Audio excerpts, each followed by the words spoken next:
Good morning. It's Wednesday. Let's get started.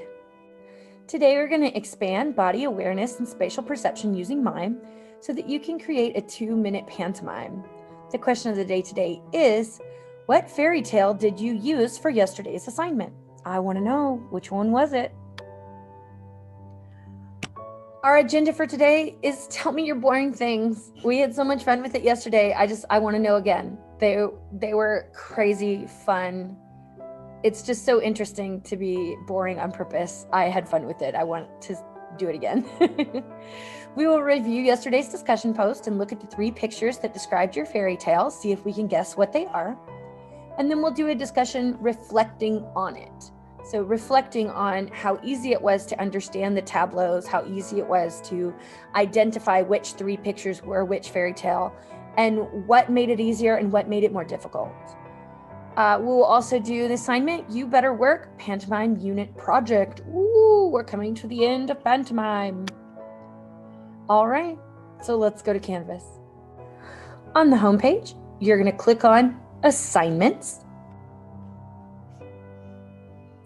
So we're going to look at yesterday's discussion post.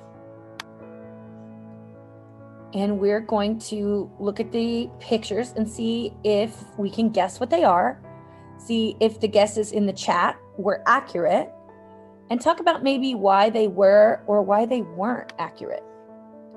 After that, we're going to talk about this discussion here. So we focused on creating a tableau. So a tableau is a frozen picture that tells a story. We did that a little bit yesterday with our series of pictures that told a story. So now we're going to do one still image that we have to get the whole story from. So we want to answer these questions in the discussion blocks. Is it harder or easier to tell a story through a tableau, which is a frozen picture, or through movement, and why? So do you find it easier to tell a story just by having the frozen image, or by acting it out? And why do you think it? It's not right or wrong. If you find one of them harder than the other, that's not for me to say that it is right or wrong. It's a discussion. So I want to talk about it. Then we're going to go to You Better Work, Pantomime Unit Project.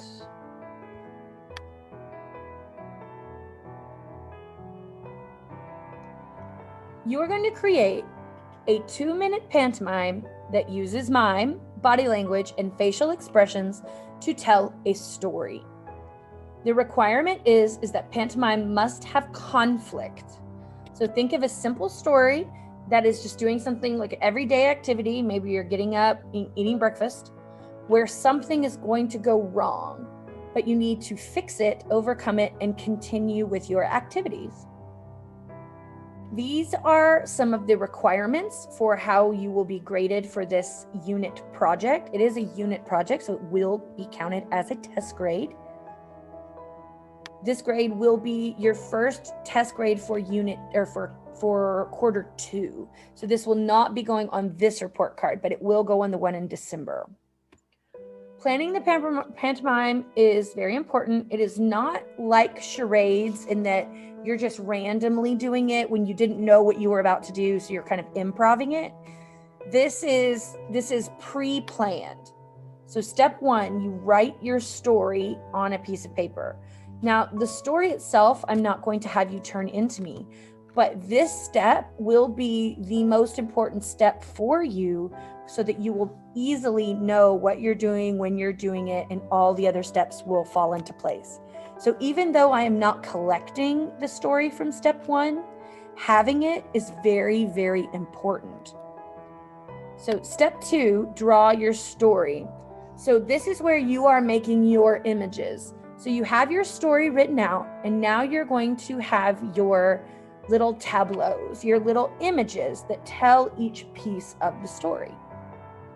Now a mime comes with music, so choose your music. This music needs to support what you're doing. So go think about when we watch the Charlie Chaplin videos. When he was rushing around and running, the music was fast. It was running. And when he was afraid of the tiger, it was more quiet, unless it was scary music. So the music supports the action. When you want to feel afraid, you play scary music. When you want to feel worried, you play worried music. When you're creeping, you play creeping music, like the Pink Panther. You do not have to make the entire song a part of your pantomime, but it does need music, and the song does not need words. It just needs to be music, all right? Step 4, rehearse the pantomime. You need to do the entire pantomime from start to finish 5 times. You may think, oh, Miss Reddy won't know if I only do it once. Guys, Miss Reddy always knows. It makes such a big difference if you actually practice. It's night and day. You can tell the difference between somebody who practiced and somebody who didn't. Very, very easily, very clearly, because of the confidence. When you don't know what you're doing, it is hard to do something confidently when you have no idea what you're doing. The sheer confidence that you gain from having done it 5 times means you're not afraid because you know what comes next.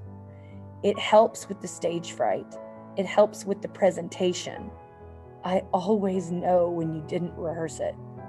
And if you are so good at it that I don't know, then you need to be on my competition team. All right. Step 5, perform. You will film your pantomime and you will turn it into me. All right. There are 10 videos here that has music that you can use for your pantomime. Again, you do not have to use the entire song. Please use one of these 10 for your music. Afterward, like I said, hit submit, send in your recording, and that is your pantomime project. At this point, we would come back and I would ask you what you learned about pantomime today in the chat. I would have you rate your learning 1 through 4. 1s and 2s would be free to go and finish their unit project. 3s and 4s would stay with me for a little reteaching, maybe getting starting on the project with me. And then as you finished, you would also be released to go and do that work. All right. Well, I love you guys, and I can't wait to see you tomorrow. Bye.